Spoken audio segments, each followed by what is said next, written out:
del sermón es el destino del malo es calientito. El destino del malo es calientito.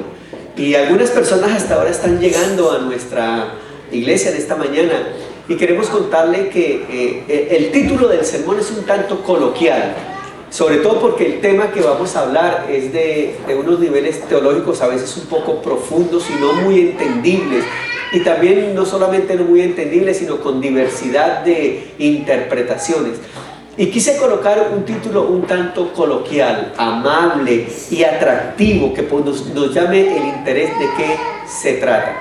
El destino del malo es calientito. Queremos pedir si nos pueden ayudar con los bebecitos.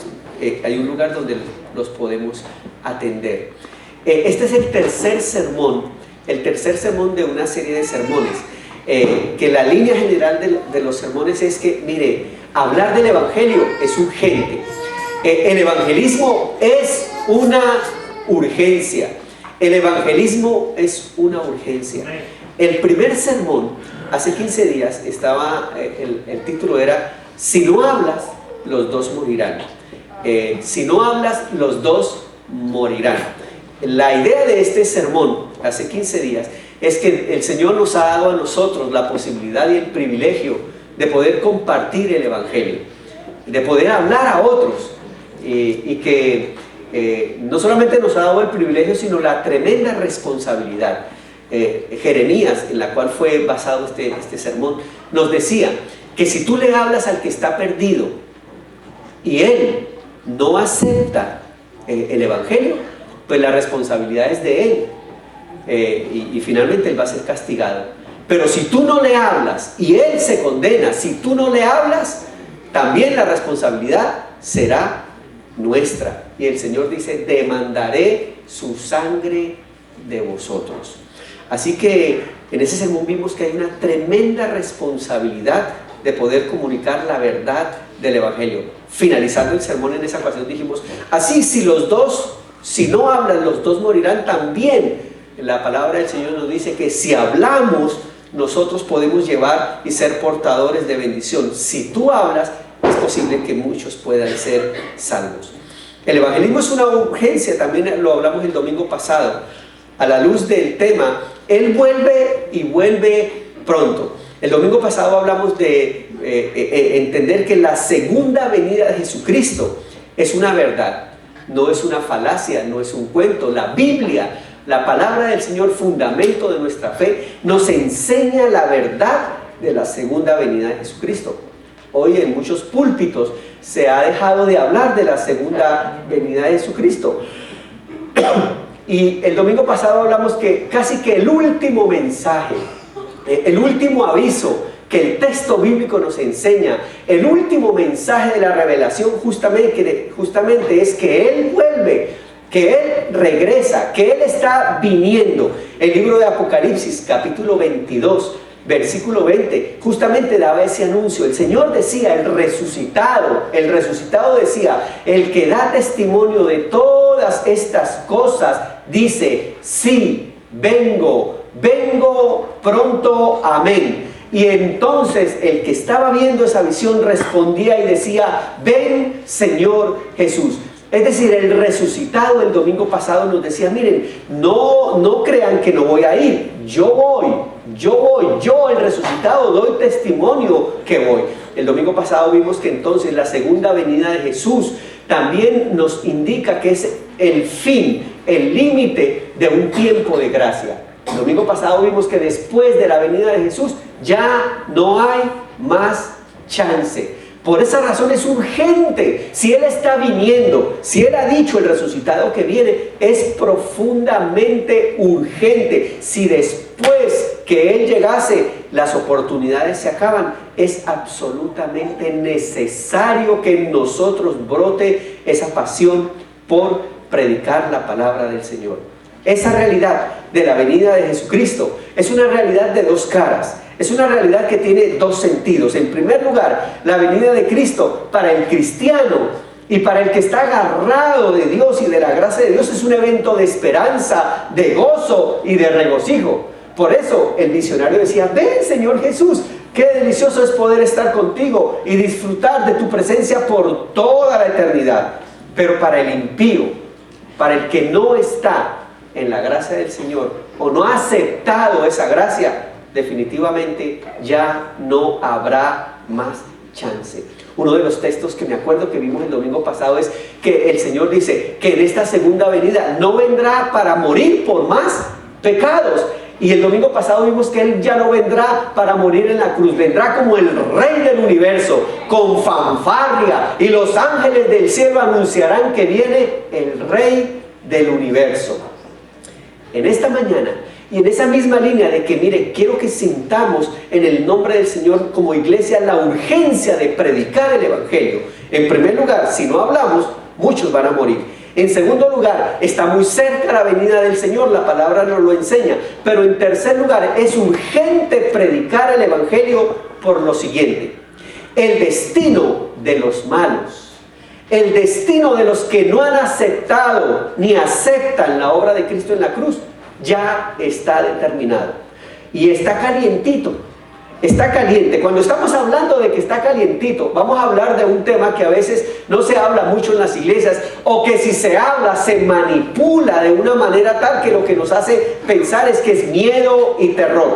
Pues déjeme decirle, en esta mañana sencillamente, a la luz de la palabra, vamos a mostrar que la Biblia, la palabra del Señor, nos enseña acerca de una verdad teológica, de una doctrina, y es la doctrina del infierno. El infierno existe. Cuando decimos que el destino del malo es calientico, en esta mañana queremos afirmar que el infierno existe y está listo. Dígale al que tiene al lado, aunque le parezca así, dígale: el infierno existe. Mire, el infierno existe y está listo. El infierno existe y está listo. Usted dirá: pastor, ¿y por qué usted hace énfasis en esta frase de que el infierno existe y que está listo? Porque mucha de la teología, mucho del evangelio aguado que se vende por ahí hoy, mucho de lo que se dice hoy es que finalmente no habrá castigo eterno, que eso es un cuento, que es una falacia. Pues déjeme decirle, así como el domingo pasado nos quedó bien claro que la segunda venida de Jesucristo no es un cuento, no es una falacia, es una verdad, en esta mañana quiero que nos quede claro, bien claro, que el infierno no es un cuento, que el infierno no es una falacia, el infierno existe y es una verdad. No solamente existe, está listo. Y hay una sentencia para todos aquellos que no han aceptado esa gracia, que no han permitido que su nombre sea inscrito en la bitácora del cielo, que no han permitido que su nombre sea cambiado por el de pecador a hijo de Dios, con nombre particular, con un sello particular de garantía. Quienes no han aceptado esa gracia, dice la palabra del Señor en el libro de Apocalipsis, otra vez, al final de la historia, al final de la revelación, el anuncio está ahí. Apocalipsis capítulo 20 dice de la siguiente manera: aquel cuyo nombre no estaba escrito en el libro de la vida era arrojado al lago de fuego. Lo voy a volver a leer. Dice así de manera sencilla. Yo no quisiera hacer una tremenda interpretación del texto, pero es que el texto es claro. Dice: ¿qué más le podemos decir a esto? Aquel cuyo nombre, y aquel se está refiriendo a cualquier persona. Somebody. Anybody. Thank you. Cualquier persona, dígale cualquier persona. ¿Quién es cualquier persona? Levante la mano, cualquier persona. Cualquier persona cuyo nombre, diga: yo me llamo. No voy a decir yo me llamo cumbia como los colombianos. No. Yo me llamo.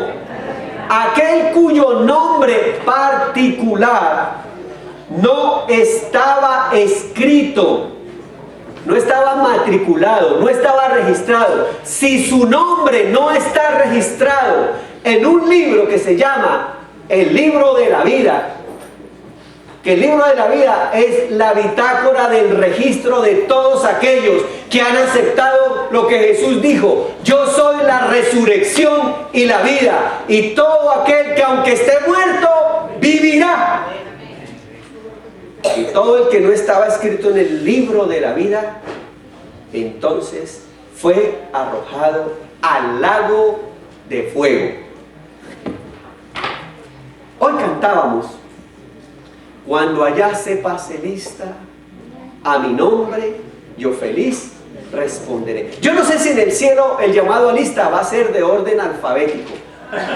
Si va a ser por orden alfabético, pobrecito los Zúñiga, que tendrán que esperar toda la lista y con angustia esperar a ver si su nombre va a ser llamado.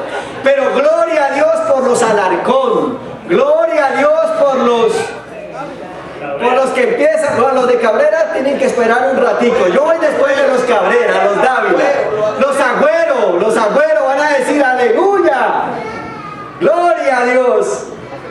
Cuando allá se pase lista, a mi nombre yo feliz responderé.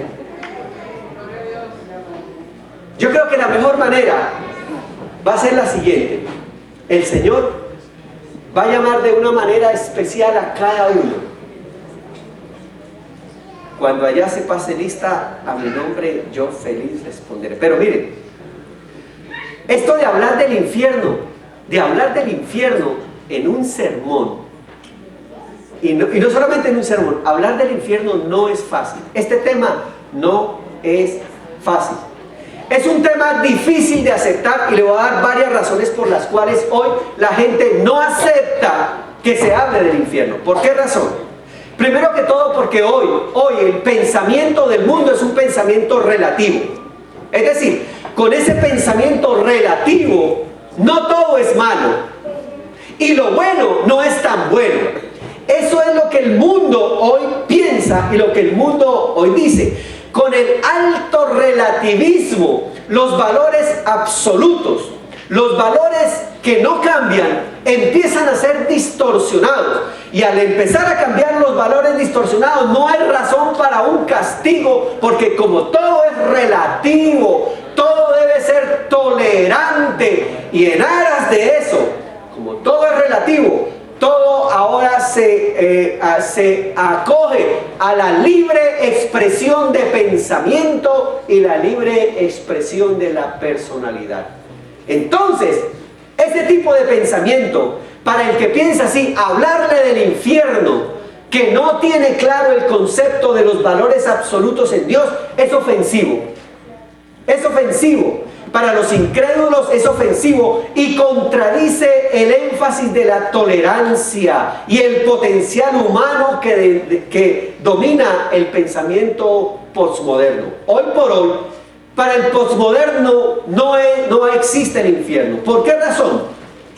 Otra vez, porque todo es relativo. Pero además de que todo es relativo, aunque tú pienses que sí existe el infierno, yo puedo pensar que eso es un cuento y los dos estaríamos de acuerdo. Pero además de eso, hoy por hoy se desarrolla todo ese pensamiento de la autosuperación.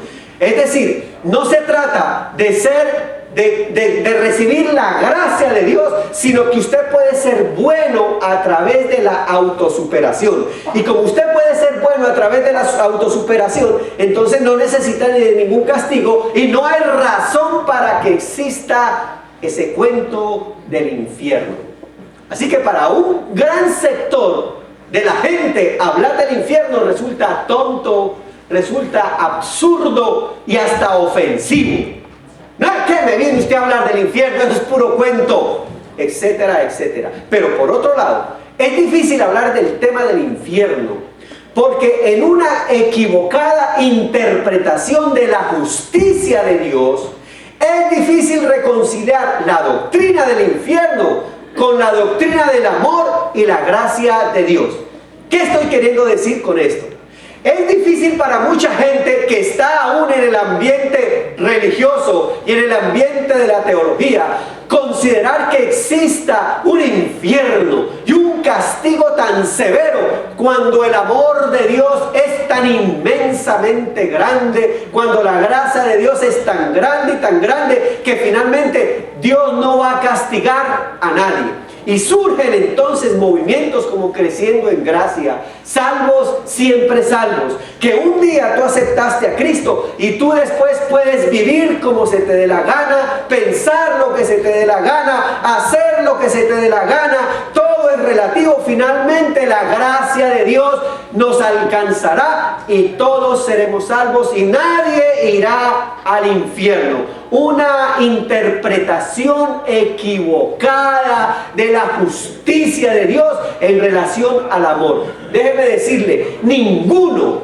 de los atributos de Dios se excluyen el uno al otro. Dios es amor, pero no podemos olvidar que aunque Dios es amor, también Dios es justicia.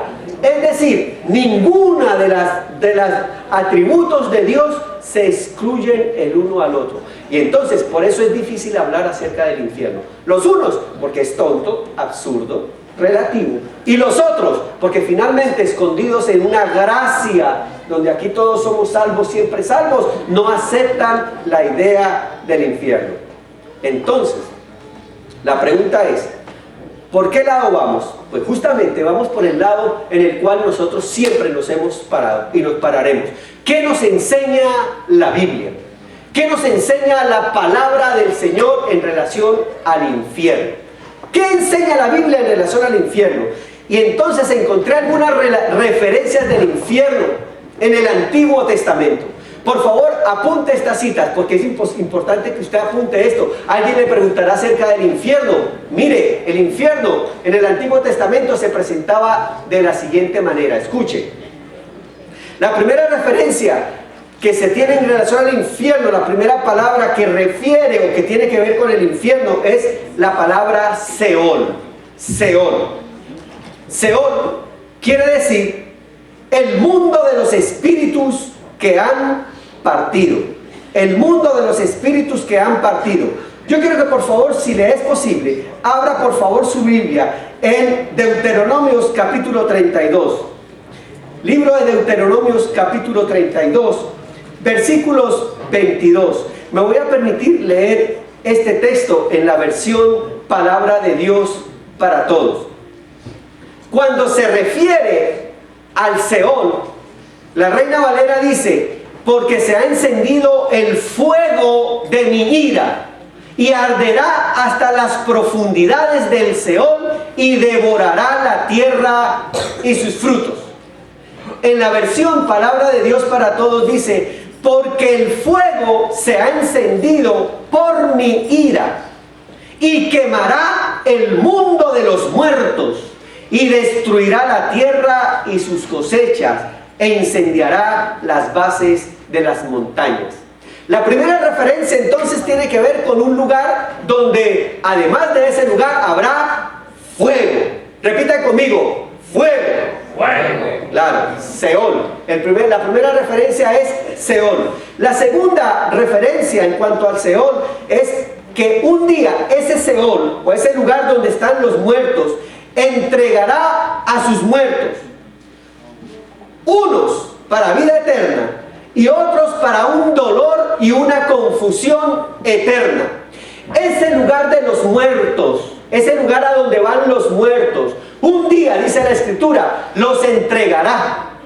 Esos muertos irán, unos para vida eterna y otros para confusión eterna. La Biblia dice en Daniel capítulo 12, si le es posible abrir su Biblia. Daniel, no tengo los textos en la pantalla, así que por favor yo quiero que usted los busque. Libro de Daniel, capítulo 12, versículos 2. En la nueva versión internacional dice lo siguiente: entonces mandó llamar, Daniel capítulo 12.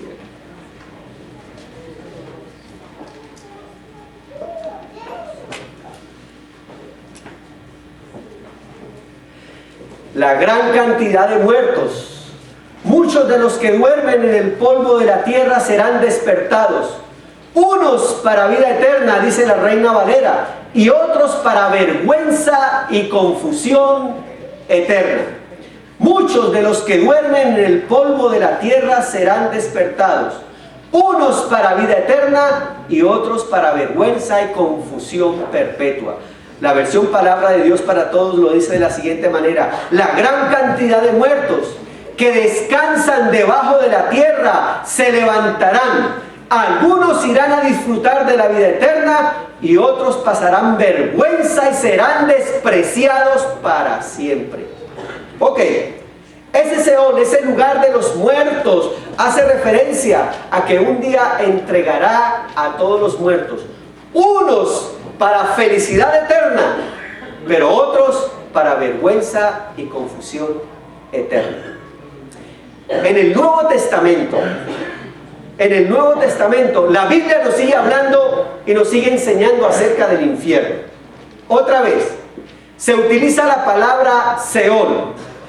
Y ese Seol da a entender por los textos en el Nuevo Testamento que ese Seol tiene dos lugares. Ese Seol tiene dos sitios.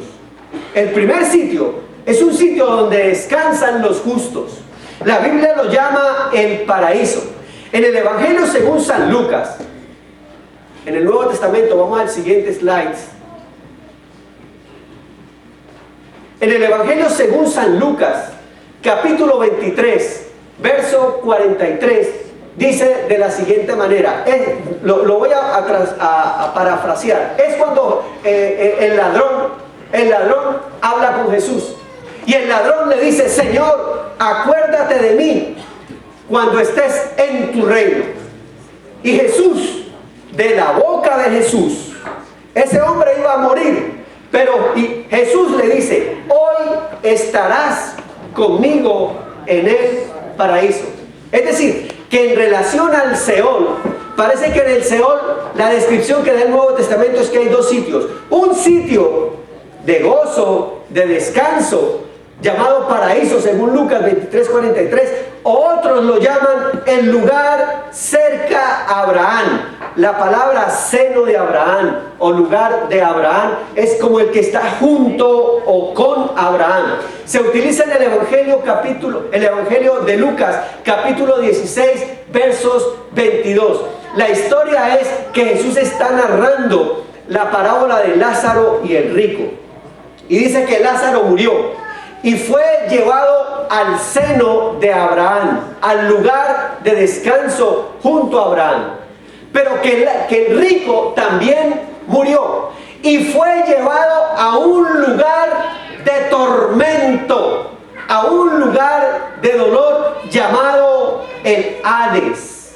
Entonces, lo que estoy queriendo explicar es que la interpretación del Seol en el Nuevo Testamento es que Seol, el lugar de los muertos, ahora, a la luz de las Escrituras, hay dos sitios. Uno, un lugar de descanso, y otro, un lugar desde ahora de tormentos. Y el uno y el otro son conscientes el uno del otro. La parábola dice que el rico levantó sus ojos y vio a Lázaro en el lugar de descanso. Y le dijo a Abraham, por favor, envía a alguien a avisarle a mi familia para que no venga a este lugar de tormento. Permite que yo vaya o envía a alguien. La respuesta es: allá tienen a Moisés y tienen las leyes. Ellos conocen lo que tienen que hacer. Lo que quiero ilustrar con esto es que el Nuevo Testamento nos muestra que el Seol es el lugar de los muertos.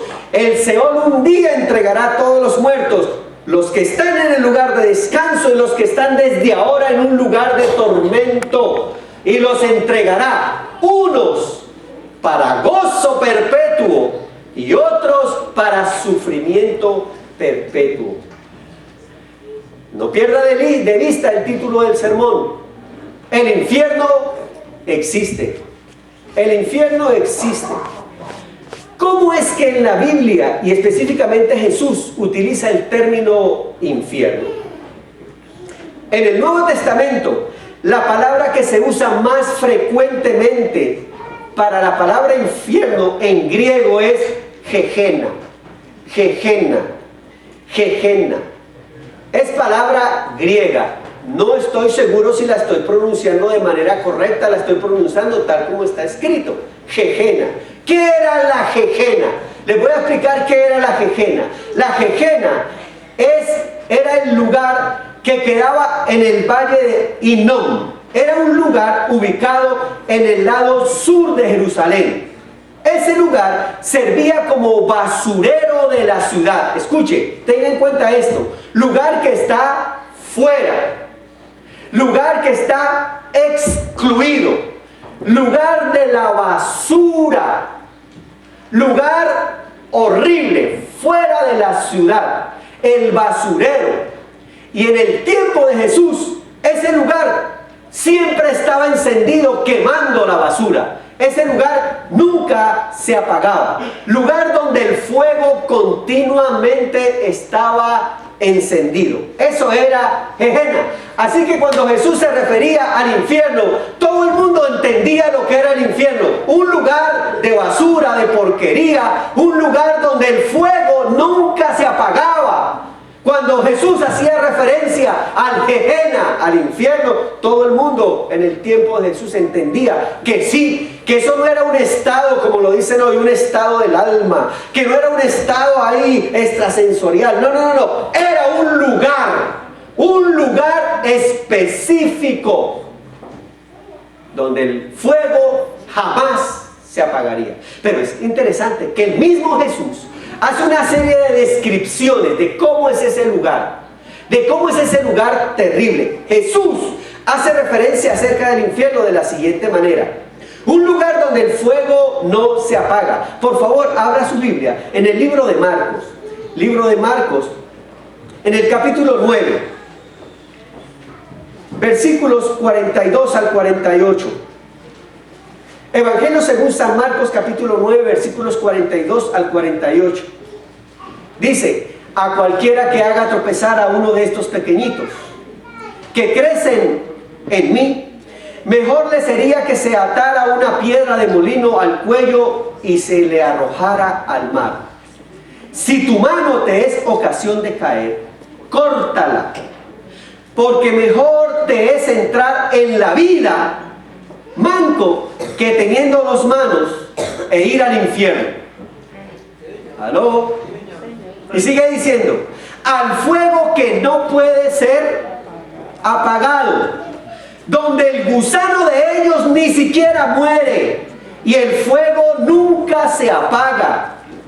Y si tu pie te es ocasión de caer, córtalo, porque mejor te es entrar en la vida cojo que teniendo dos pies y ser arrojado al infierno. Mire que se está refiriendo a un lugar específico. Ser arrojado al infierno, al fuego donde no puede ser apagado, donde el gusano de ellos no muere y el fuego nunca se apaga.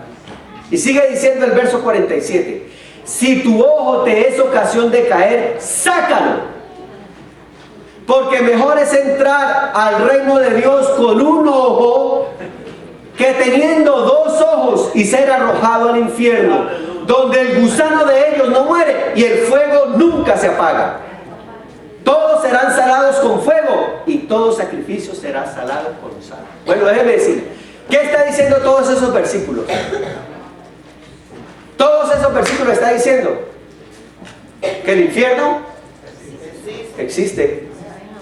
Repítalo conmigo, dígaselo al que está en el lado: oiga, esto es verdad, el infierno existe. Esto no es un cuento, Jesús lo dijo, el infierno existe. Un lugar donde el fuego nunca se apaga. Mire, yo le animo a algo, porque al final del sermón vamos a ver que esto nos tiene que sacudir en tres sentidos. Si el infierno existe, no por miedo, sino por gracia, bendito el Señor, voy a vivir, porque soy salvo de esa terrible realidad eterna. Oiga, se había dejado de predicar del infierno, ¿verdad? Amén. Pero déjeme decirle, el infierno existe. No solamente lo menciona como un lugar donde el fuego no se apaga, sino un lugar donde las tinieblas y el dolor, son terribles. El Evangelio según San Mateo capítulo 22, ustedes lo repasan en su casa. Ahí dice que las tinieblas son terribles. Es un lugar de exclusión, está afuera. Mateo capítulo 8, versículo 12. Un lugar, y quiero que sí abra su Biblia, en Mateo capítulo 13, verso 42. Evangelio según San Mateo capítulo 13, el verso 42, dice de la siguiente manera: allí será el lloro y el crujir de dientes, y los echarán en el horno de fuego. Allí será el lloro y el crujir de dientes. Dice la versión Palabra de Dios para Todos: los echarán al horno que nunca se apaga, donde gritarán y crujirán los dientes de ira y dolor. Bueno, miren, yo estuve leyendo material y encontré algo interesante en cuanto a esto del lloro y el crujir de dientes. La palabra lloro lo que quiere decir es que es un lugar de profundo dolor. ¿Dolor qué? Físico, emocional, dolor emocional y dolor espiritual. Le voy a explicar eso. Dolor físico, porque usted sentirá el fuego. A eso no, ay, no, eso es imaginario. Hello. No, sentirá el fuego. Pero además de eso, habrá dolor emocional. ¿De qué? Habrá un profundo sentido de ira. En primer lugar, con uno mismo. ¿Y yo por qué? ¿Por qué no acepté? ¿Por qué no escuché? ¿Por qué no atendí el mensaje cuando tuve oportunidad? ¿Se acuerdan la parábola? Y yo por ira con uno, como si uno se dijera, qué bruto, qué tonto, pero ira terrible con uno mismo, que habiendo tenido la oportunidad de no estar en ese lugar, ahora está en ese lugar. Una ira con uno mismo. Ira con Satanás, que lo estará puyando ahí. Ahí, debe decirle, los Satanás y los demonios estarán ahí puyándolo no sé cómo, el texto bíblico no es específico, pero ¿sabe qué está diciendo? Habrá tormentos, dolor físico, habrá dolor emocional, y ¿sabe qué? Este dolor es más terrible, dolor espiritual, dolor de exclusión, porque mientras se es consciente de este dolor, por el otro lado se es consciente que hay un sitio mejor donde pudo haber estado y ahora no está. El dolor de exclusión de la gloria de Dios para toda la eternidad. El infierno existe. Ojalá y muchos de los que estamos en esta mañana aquí, cuando estemos o estén allá, no nos estemos acordando de este sermón. Hello. La Biblia me enseña que el infierno existe. Jesús lo enseñó. Ahora, estos días yo preguntaba, cuando yo estaba preparando el calendario temático, ay, voy a hablar del infierno. Pues si Jesús habló del infierno, yo ¿por qué no voy a hablar del infierno? Si Jesús enseñó acerca del infierno, ¿por qué no hablamos del infierno? Ahora, déjeme decirle, hasta aquí le he demostrado que es una realidad, es una verdad que la Biblia enseña. Pero eso no se puede quedar ahí. Este sermón sería terrorífico. Sería simplemente meter miedo. Si nos quedamos con esta primera parte del sermón. Por favor, preste atención a la segunda parte del sermón. ¿Por qué razón? Porque esta verdad, que es una verdad bíblica, que es una verdad central de la fe, la comprensión. ¿Por qué es importante la doctrina del infierno? La comprensión de la doctrina bíblica del infierno hará que nuestras vidas, sea afectada e impactada por lo menos en 3 aspectos. ¿Por qué es importante la doctrina del infierno? la comprensión de la doctrina bíblica del infierno hará que nuestras vidas sean impactadas por lo menos en 3 aspectos. Mire, la idea de esta mañana en el sermón no es que usted se vaya asustado. No, la palabra del Señor no es proclamada para meter miedo. La palabra del Señor es proclamada para ver que todavía hay esperanza, que todavía hay oportunidad. ¿Y sabe qué? No acepte al Señor por miedo, eso es un evangelio flojo. Acepta al Señor porque la gracia, porque la obra que Él hizo por nosotros en la cruz es inmensa. Ahora, pero escuche, si usted se sale de la gracia, para allá va. Punto. Yo no sigo el evangelio por miedo, yo sigo el evangelio por gracia y por amor. Pero si me salgo de la gracia, voy para el infierno. No hay más. Es decir, mi motivación no es no ir al infierno. Mi motivación es que Él murió por mí en la cruz. Bendito el Señor. Ahora que si no sigo, ya hay una sentencia al infierno voy a dar. Por eso, miren, la comprensión de la doctrina bíblica del infierno hará que nuestra vida sea afectada, impactada por lo menos en 3 áreas. Número 1, la actitud ante el pecado. Si yo entiendo la doctrina del infierno, va a ser otra mi actitud ante el pecado. Número 2, un aprecio mucho mayor de la gracia y la salvación que hemos recibido de parte de Dios. Si yo entiendo la doctrina del infierno, voy a decir, ¡wow! ¿Cuánto y de cuánto Dios me ha librado desde la cruz? Déjame decirle, seguir al Señor es un buen negocio. Es un buen negocio para la eternidad. Si usted no lo sigue, tonto y como dice la Biblia, tercos como una mula, porque al infierno va a dar por tercos. Y número 3, si entendemos la doctrina del infierno, ¿sabe? No podemos ser egoístas.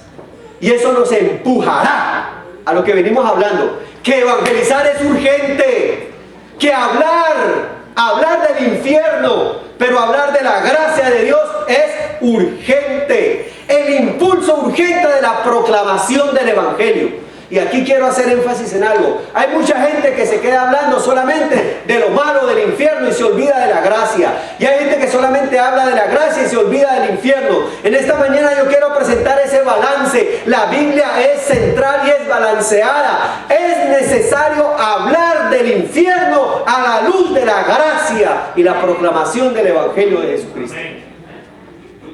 Bueno, miremos rápidamente la primera. Número 1. La actitud ante el pecado. ¿Por qué es importante la doctrina del infierno? La actitud ante el pecado y particularmente el nuestro. Cuando yo tengo claro la doctrina del infierno, ¿sabe? Cuando uno piensa en el infierno y piensa en el pecado, uno piensa en el pecado del vecino. ¡Ay! Se ve que es fácil decirle a usted, cuidado, usted se va para allá. ¿Y por qué más bien no dice, cuidado, yo me voy para allá? Mira el que tiene al lado y dígale, despiértese que de pronto se va para el infierno.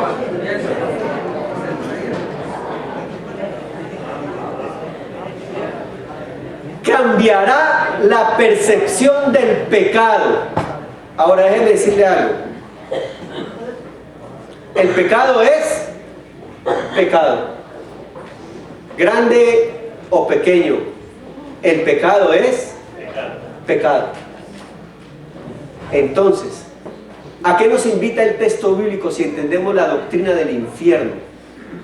Es increíble, pero hoy por hoy, este pensamiento tolerante, permisivo, este pensamiento distorsionado de la relatividad y la pérdida de valores, nos ha llevado a entender que muchas cosas que son pecado, no nos van a llevar al infierno. Y nos hemos vuelto en algunas cosas tolerantes. Entonces, es unita nomás, una canita al aire, como dicen por ahí. Es un pecadito, es una mentirita, es una cosita, y utilizamos diminutivos para el pecado, decirle pecado. ¿Aló? Por eso el consejo bíblico es este. Amós, capítulo 5, verso 15 lo dice de la siguiente manera: odien, así lo dice la Reina Valera, odien el mal y amen el bien. Hagan que impere la justicia en los tribunales. Tal vez así el Señor, el Dios Todopoderoso, tenga compasión del remanente de José. Lo que el texto está diciendo, ¿sabe qué? No sea tolerante con el pecado.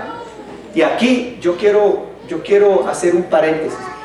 Leí una entrevista durante esta semana acerca de toda esta situación y el debate que se está llevando a cabo en relación a la autorización de compra de armas o a la restricción de compra de armas de alto calibraje en los Estados Unidos, que hasta el momento está en función. Y surgía la pregunta: ¿por qué razón? ¿Por qué razón en estos días se está dando de una manera tan intencional toda esta cantidad de matanzas? Toda esta cantidad de cosas que no caben en la lógica, que no caben en lo que es consecuente, aún en la realidad netamente ética del ser humano. Y realmente salió una psicóloga a decir lo siguiente: me parece que estamos viviendo en una enfermedad de adolescentes y de jóvenes y una sociedad enferma mentalmente, enferma y tolerante, con cosas tan sencillas como estas. Hay todo un debate para que las grandes productoras de medios audiovisuales, pero más de juegos de Nintendo, de juegos de videos, que de una u otra manera los más vendidos, los juegos más promocionados y los juegos que más la juventud prefiere es la de matar, la de asesinar, y es más, y entre más mate y con mejor estrategia, entonces el juego le saca una felicitación porque está entrenando a un asesino potencial. Ese es el mundo tolerante en el cual vivimos, y los padres lo dejan. Ay, ese muchachito, ¿qué más hace? Está en el Nintendo, déjelo, que para eso es joven. Escucha, hay cosas que están enfermando nuestra juventud.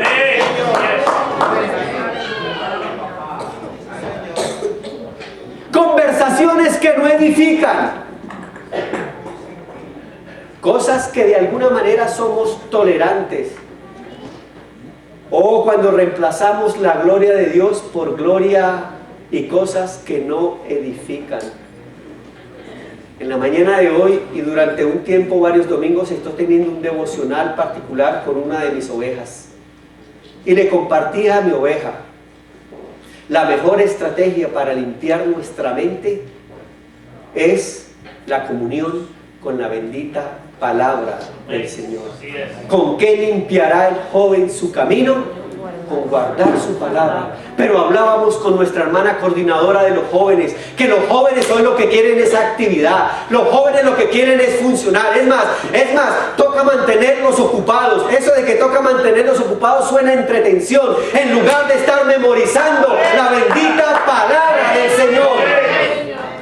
Y este año haremos un énfasis para que nuestros jóvenes, en el nombre del Señor, y ustedes padres, ayúdenos a que usted pueda animar a su joven a tener comunión con la bendita palabra del Señor. Dejemos de ser tolerantes. Escuche, si no somos tolerantes y no tomamos una actitud radical al pecado, vamos para el infierno. ¿Aló? Es que no hay más para dónde coger. Hay solo dos sitios. O al lado de Abraham y con él al lado del Señor, o al lado de Satán. La decisión es suya y solo suya. Muy bien, entender la doctrina del infierno me hace tener otra actitud en cuanto al pecado, y particularmente al mío. Mire, esa es otra cosa. Deje de estar mirando el pecado del otro. Preocúpese por el suyo. Porque la Biblia dice, escuche, ¿por qué le mira la pajita al otro cuando no mira el tronco que usted tiene en el ojo? Deje de estar mandando a todo el mundo al infierno. Preocúpese por su salvación. Y el apóstol Pablo dice, cuiden la salvación tan grande que les ha sido otorgada. antes de mirar el pecado del otro, te puede decir: Señor, líbrame, como decía el salmista, líbrame del pecado oculto. Líbrame aún, Señor, de mi pecado oculto. Bueno, si no nos libramos, es interesante, porque si usted no se libra de su pecado, pero quiere librar a otros, puede ser que otros se salgan del infierno y usted siga ahí metido. Número 1, ¿por qué es importante la doctrina del pecado? Porque eso debe modificar nuestra actitud frente al pecado y particularmente del nuestro. Número 2, ¿por qué es importante la doctrina del infierno? Porque entender lo horrible que será por toda la eternidad el infierno, pero habiendo entendido la gracia y el amor de Dios en Jesucristo, hará un aprecio mucho mayor de esa gracia. ¿Saben por qué? Porque la sentencia estaba dada. Por cuanto todos pecaron, dice la Biblia. Por cuanto todos pecaron, dice la Biblia. Por cuanto todos pecaron, todos estamos destituidos de la gloria de Dios. La sentencia estaba dada. Todos teníamos un lugarcito en ese lugar llamado infierno. Por cuanto todos pecamos, todos estábamos destituidos de la gloria de Dios. Pero bendito el Señor, dice Romanos 5:8, mas el amor de Dios es tan grande, mas Dios muestra su amor para con nosotros, en que siendo aún pecadores, Cristo murió por nosotros. Y la Biblia dice: justificados pues por la fe, ahora tenemos paz para con Dios. ¿Cómo no vivir este evangelio? No por el infierno, sino por la gracia de nuestro Señor Jesucristo. Ahora, si nos salimos de esa gracia, repito, no queda otra opción: seguir excluidos de la gracia de Dios. Y yo quiero que por favor usted, si de todos los textos del sermón no ha prestado atención en ningún otro, abra su Biblia en el libro de los Efesios capítulo 2. Libro de los Efesios capítulo 2. Voy a leer particularmente el versículo 8, pero voy a ampliar la lectura. Voy a empezar leyendo el versículo 8. El versículo 8 dice en la versión Reina Valera, dice: porque por gracia sois salvos por medio de la fe, y esto no de vosotros, pues es un regalo, regalo. ¿Sabe usted y yo por qué no estamos en el infierno? Por regalo de Dios. ¿Sabe usted y yo por qué no vamos para el infierno? No porque seamos buenos. Por ahí surgió un movimiento en la Edad Media llamado el puritanismo. Y el puritanismo lo que quería decir es que entre más santo usted fuera. Y entonces se fueron al monasticismo y se encerraron para ser santos y siguieron siendo pecadores. Es que escuche, no vamos para el infierno, no porque no seamos pecadores, no porque no seamos humanos, no vamos para el infierno por regalo de Dios, por la gracia y la misericordia de Jesucristo. Entonces mire lo que dice Efesios. Lea el pasaje completo desde el capítulo 2, versículos 1 en adelante. Dice así: hace tiempo, y lo leo en la versión Palabra de Dios para Todos. Hace tiempo, ustedes estaban espiritualmente muertos a causa de sus pecados. Ya no había chance. Y sus ofensas contra Dios. Antes vivían pecando, al igual que todo el mundo. Y se dejaban guiar por el que gobierna las fuerzas de maldad que están en el aire y que todavía actúa por medio de los que desobedecen a Dios. Y dice: todos nosotros vivíamos así antes. Nuestra forma de vida era complacer los deseos perversos de nuestra naturaleza carnal. Hacíamos cualquier cosa que la naturaleza carnal deseara o que la mente se pudiera imaginar. Tal como los demás, merecíamos que Dios nos castigara con su enojo. Versículo 4, y aquí viene la transición. Bendito el Señor. Pero la compasión de Dios es muy grande y Él nos amó con un inmenso amor. Bendito el Señor, aleluya. Estábamos muertos espiritualmente, dice el verso 5, a causa de nuestras ofensas contra Dios. Pero Él nos dio vida al unirnos con Jesucristo. Fíjense, ustedes fueron salvos solo gracias a la generosidad de Dios.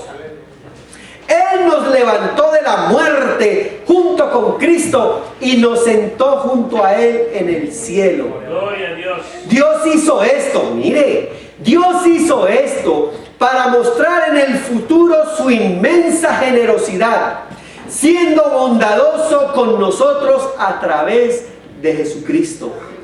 Ustedes fueron salvos por gracia, salvos gracias a la generosidad del Dios porque tuvieron fe. No se salvaron a sí mismos. Esto no es por obras. No se salvaron a sí mismos. Su salvación fue un regalo de Dios.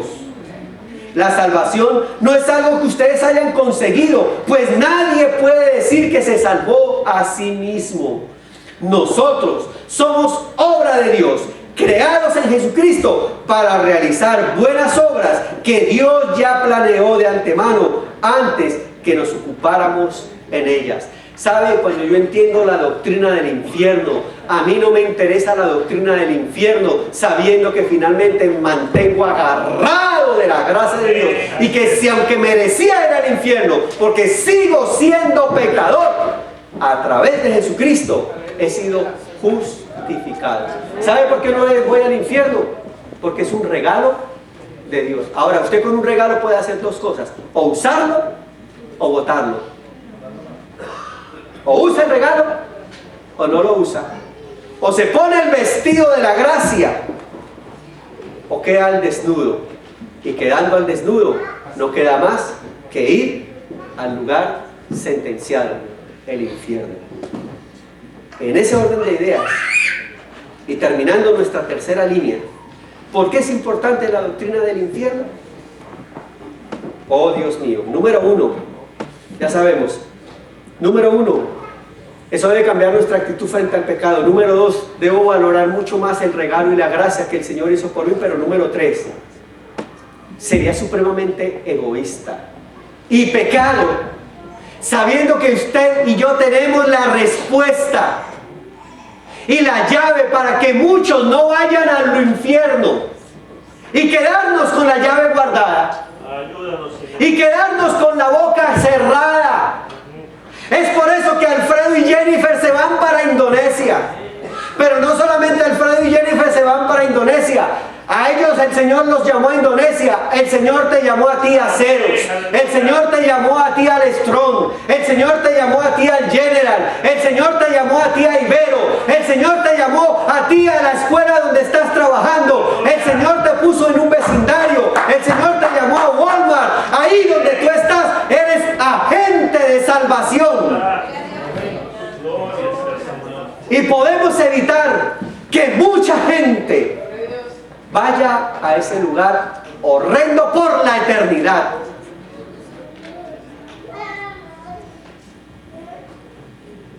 Recientemente, sobre todo los últimos 2 o 3 años, cada vez que hay algún enfermo ya a punto de morir, el Señor nos ha regalado una gracia al pastor Jesús Cabrera y a mí cuando vamos a orar juntos.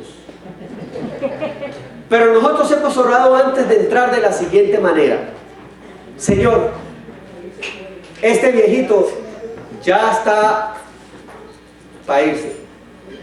Danos el chance, Señor, que Él entregue su vida a ti, Señor. Lo reclamamos para ti, Señor. Danos señal de alguna manera de que esa persona te acepta. Bueno, nosotros vamos y oramos por sanidad porque creemos en la sanidad, pero oramos también por salvación. Muchas de esas personas, aún en coma y dormidos, hemos visto que lágrimas brotan de sus ojos, aceptando al Señor.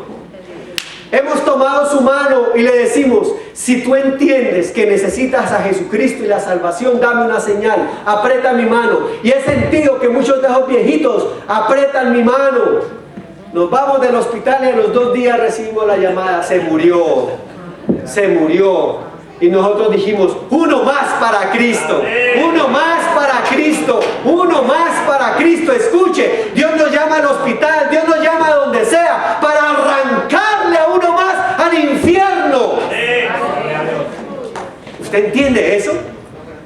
Hay un impulso urgente en la proclamación del Evangelio. ¿Saben por qué? Porque Dios no quiere que nadie vaya al infierno. La Biblia dice, Dios no quiere que nadie se pierda, sino que todos lleguen al arrepentimiento. Pero también la Biblia dice, ¿cómo creerán? ¿Cómo creerán si no hay quien les hable? ¿Cómo oirán si no hay quien les proclame la verdad de que hay un infierno, pero que hay gracia de Dios? Y es ahí donde la iglesia de Jesucristo debe entender la urgencia que este año el Señor puso en el corazón de nuestra iglesia. Este año, hermanos, háblele a su familiar, que no le vaya a pasar lo del rico que estando en el lugar de tormento pidió que alguien le fuera a hablar a su familia, cuando usted le puede hablar a su familiar, cuando usted le puede hablar a su amigo. Es su responsabilidad. Ayúdanos, Señor. La Biblia dice, en eso del impulso urgente, termino con el texto que empezamos. Si tú no hablas y esa persona no acepta al Señor, la sentencia está, Apocalipsis capítulo 20, verso 15. Aquel cuyo nombre no estaba escrito en el libro de la vida era arrojado al lago de fuego. Conclusión: el destino del mal ya está listo, está calientito. El infierno existe y está listo. Pero bendito el Señor, que la obra de Cristo en la cruz sigue teniendo poder. La obra de Jesucristo sigue teniendo vigencia.